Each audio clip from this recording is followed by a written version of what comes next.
this place where Alyssa rests? The problem at MSD is that we're here to talk about gun violence, right? This is more activism than art. I am demanding change. It's possible if you have the conversation to find the common ground.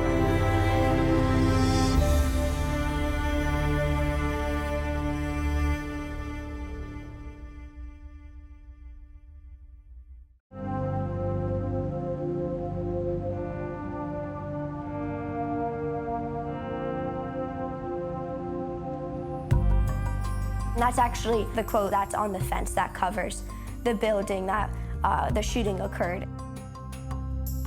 We went through such a trauma, and sometimes we are very low.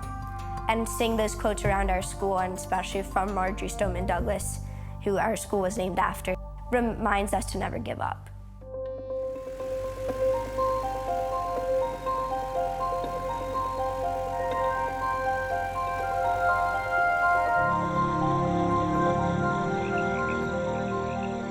Marjory Stoneman Douglas is a great example of the change that one person can have. She was instrumental in making sure that the Everglades was a protected area that became a national park and to stop the encroachment of development. She almost single-handedly saved the Everglades. When I came down in 1915, nobody had ever written about the Everglades, except those very few pamphlets that I found. Nobody knew anything about it. Marjory Stoneman Douglas was a little 4'8" Spitfire. She was basically a writer.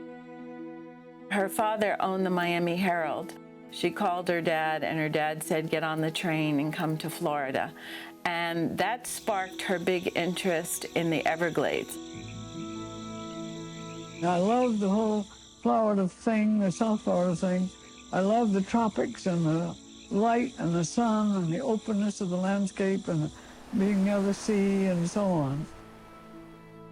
Well, she gets her start out of nepotism. You know, her father hired her for the Miami Herald, and she starts to take over a society page, talking about the little intricacies of everything from the women's clubs to if there's a new bridge being opened, etc. Later on, she actually goes to Europe.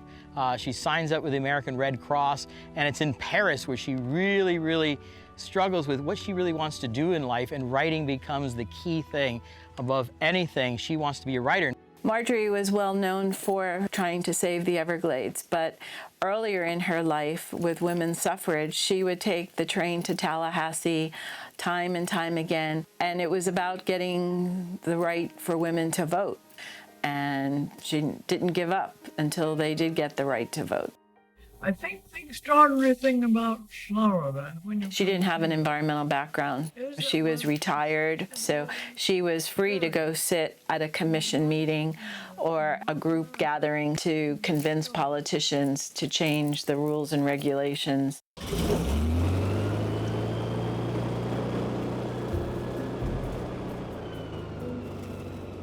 Marjory Stoneman Douglas writes about the light in the Everglades and the light in Florida, and she was very moved by it. She came from a very tough early beginning, and the light was very key in her life. And she also talks very poetically in how it hit everything from the sawgrass to the flaps of the birds. So light was very key in her prose. When I take groups out in the Everglades, I actually remember Marjory Stoneman Douglas's, one of her famous lines was that we are never, ever finished with learning. Marjory was so good at the science that she actually sometimes knew more than some of the politicians and had to actually school them. That was actually her gift. She used to her advantage this kind of older, grandmotherly figure that a lot of politicians like to placate. She would snap them right out and say, "I'm not here to play games. I don't care what you think about me. Let's get to what we're here to really talk about." I don't believe in compromise. You only compromise from weakness. If you're winning, you don't have to compromise. The people who are losing are the ones who compromise. It's really interesting when Harry Truman came down to inaugurate the park. I'm sure Marjory Stoneman Douglas was smiling. There were lots of people that came together that really struggled to create this park. It took 20 years to protect the park, and Marjory was there from the very beginning. Marjory Stoneman Douglas was bestowed with the highest honor, the Presidential Medal of Freedom. Marjory certainly deserved receiving that award. To receive the Medal of Freedom Award at 103 years old, and President Clinton called Marjory the grandmother of the Everglades. But I think that she passed it on to the next generation, that we still had a lot of work to be done. Fight for your lives before it's someone else's job. It was really touching to watch these children on television when that Parkland incident happened. Since this movement began, people have asked me, do you think any change is going to come from this? Look around. We are the change. And it was just very ironic that they had her spirit. Has learned that our voices are powerful and our votes matter.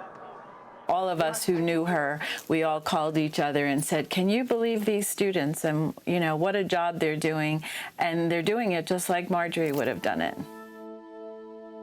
Just like Marjory Stoneman Douglas paved the way for us as a woman, as an activist, as a compassionate human being who led from her heart and who wasn't motivated by ego or power or money. She was motivated by doing what's right. And I see the same thing in these students. They're taking a stand and they're saying that we care about the world and we care about humanity. She went on to live to be 108, and up until, I want to say, the day she died, she was still talking about saving the Everglades. You got to stick with it. You got to see it through. You got to be tough.